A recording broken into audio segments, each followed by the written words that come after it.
What's going on, everyone? Welcome back to Redefine Our Prime. My name's Chris. I'm Ron. And today we are going to do the big final video for the Halloween edition here at Take One Reviews for Hereditary.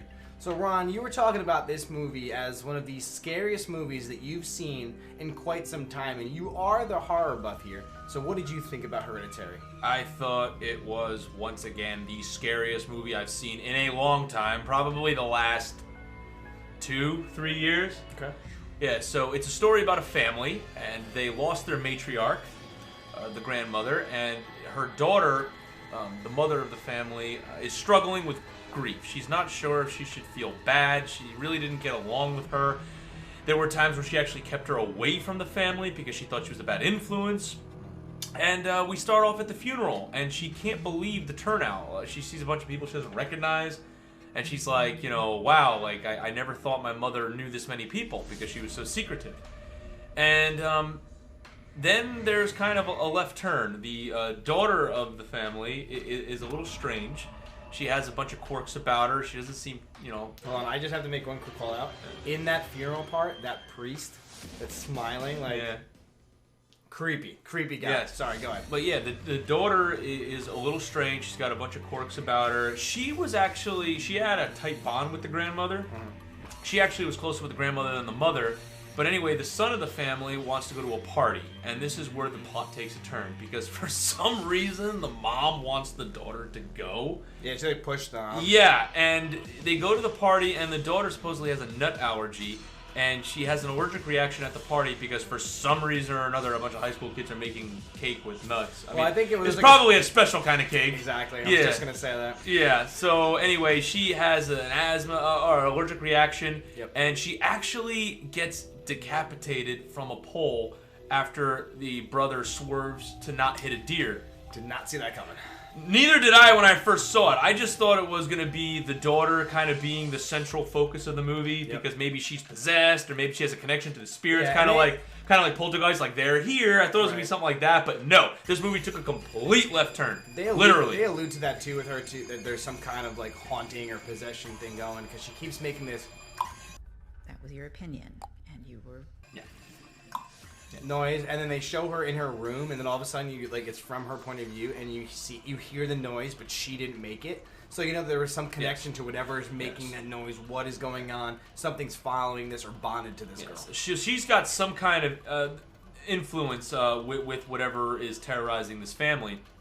But as the movie goes on, the mother actually makes friends with a support group woman named Joan. And Joan claims to have lost her son and grandson and teaches her how to do a seance so that she could talk to her daughter again. And she basically says, yeah, this is ancient Babylonian or whatever, read it. Yeah, sure. And the mother reads it and thinking that she's going to talk to her daughter, and she thinks she is, but she ain't talking to her daughter. She has unleashed, I'll straight up say it, King Payman, who is the deity, one of the 7 kings of hell. Is it 7 or 8? 8 kings of hell, right? Yeah, I think he's a trickster demon. Something like that. I don't really know the mythology that much of King Payman. I just know apparently he likes to ride a camel, according to... He wants to be a man. Yes, and that explains a lot because the mother finds out, she finds an old book in the attic. She finds out that that her mother was part of a secret cult. And this is the point in the movie where it gets really scary because you find out that the grandma's entire life intention was to pass this demon onto her family and let it take over one of her family members. Now it wants to be a man. Yep. So you realize that, hey, she originally tried to have it possess her husband because her husband starved himself back in the day. Her son hung himself. And then her daughter wouldn't let her son go near her. And then eventually the grandmother latched onto the granddaughter, tried to pass it on to her, and then you realize that King Payman wants to be a man, which is why that didn't work out. Yep, why she got all like deformed and stuff. Exactly, yes. So what did you think?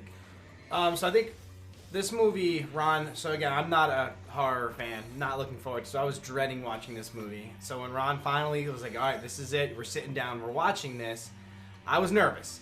But this is not one of those pop out and scare you type of movies. No pop outs. This movie, what is the runtime is like maybe 2 hours? Yeah. And there's a lot of setup, right? It shows his family, and you know something's going wrong, and you know something's weird, but it's not really till the end that you find out what's really happening. And when that all comes to light, like Ron said, it is very scary. There's this one scene where, and the only reason I knew about this is because you mentioned it, right? So now you guys watching will know about it. I mean, again, we're talking about spoilers. Spoiler alert in the beginning, you know this is coming, but the son wakes up, and the mother, who, when Ron said summon the demon, gets possessed, like, just loses it. She loses all control. It is now the demon, and the demon is in the top of, like, the room, on the wall, just sitting there. And then does this part where it, like, swims out. Yeah. It is now freaking me out. Yeah. The son's losing it. And then he, like, runs up into the attic to try to hide. And that freaking priest, that was the creepiest part of the movie for me. Really? Honestly, the creepiest part of the movie is when the kid, the son doesn't really know what's going on, walks out of the kitchen, and you see that a door behind him is open, and then that freaking smiling priest from the beginning of the movie just kind of slowly moves up, and the dude's just naked, and he has that grin on his face, and then it pans back to the son, and you see the mom's up in the corner over there now. And then she, like, tries to jump on him, so he sprints up, and then just freaking smacking her head on the top. Yes, when she's just banging her head on the ceiling.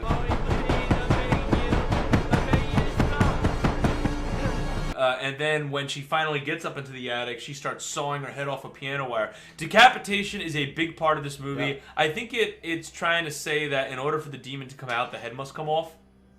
Because for the grandma. Yes, exactly. That's why every single character in this movie who the demon has influence over eventually will get decapitated. And then eventually they get their host. The son gets possessed by King Payman.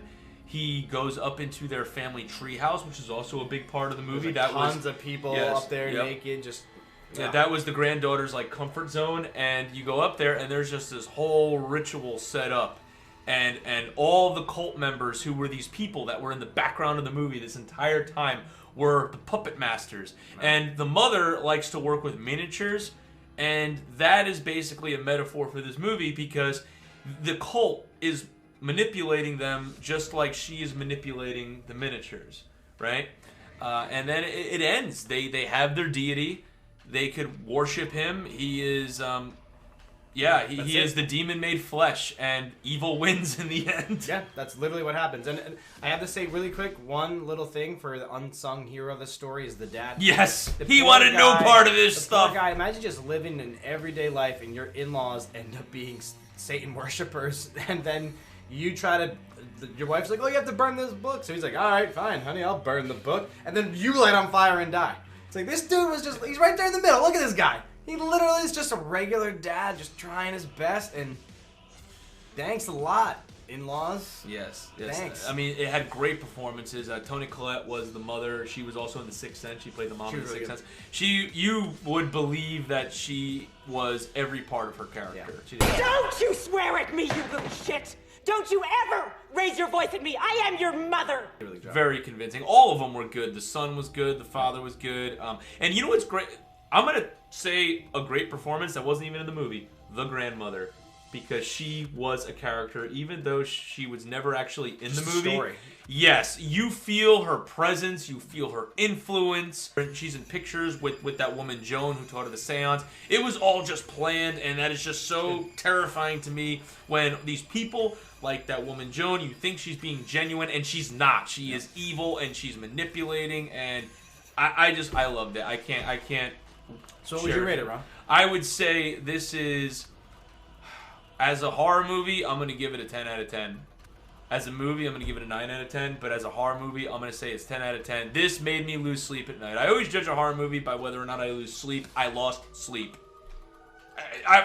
My fiance actually was out of town for a few days, and I had to sleep in our bedroom alone at night. It's dark, and I kept opening my eyes and looking in the freaking corners. It got to the point where I had to go into my family room and hang out with the cat on the couch and watch TV until I fell asleep out there because I couldn't stop looking in the freaking corners in the bedroom. Well, there you have it, guys. If this movie gives our horror expert that kind of feeling, this is a great movie. Definitely go watch it as soon as you can. Let us know in the comments below what you thought about Hereditary. And if you haven't done it already, please click that subscribe button. It'll really help us out as we continue to bring you movie reviews and more content here on YouTube.